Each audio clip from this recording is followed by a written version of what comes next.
conspiracy to commit a terrorist act contrary to section 23(2) as read with section 23(4) of the Porter. The particulars of the offence are that on or before the 15th of February 2018, at an unknown place within and outside the Republic of Kenya, jointly with others before court,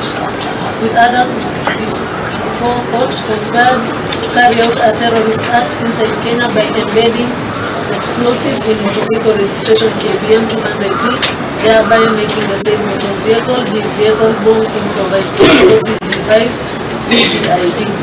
From the 3, 4, 5, 6, 7, 8, 9, 10, and 11 against accused 1 and 2 respectively. As for count 1, all accused persons are acquitted under section 215 of the CPC. As for count 12, 13, 14, accused 3 Anthony Kitila is acquitted under section 215 of the CPC. In count 15, accused 5 and 6 are acquitted under section 215 of the CPC.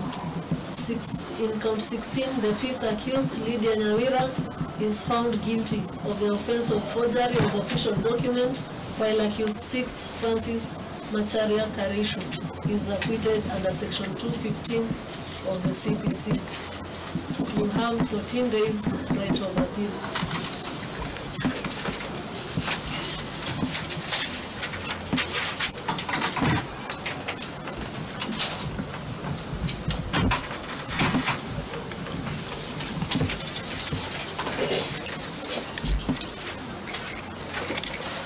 The bond for Lydia Nyawira Muru, she shall be held at,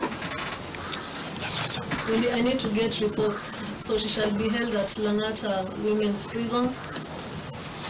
We mentioned this matter in 2 weeks for the pre-sentence reports and mitigation.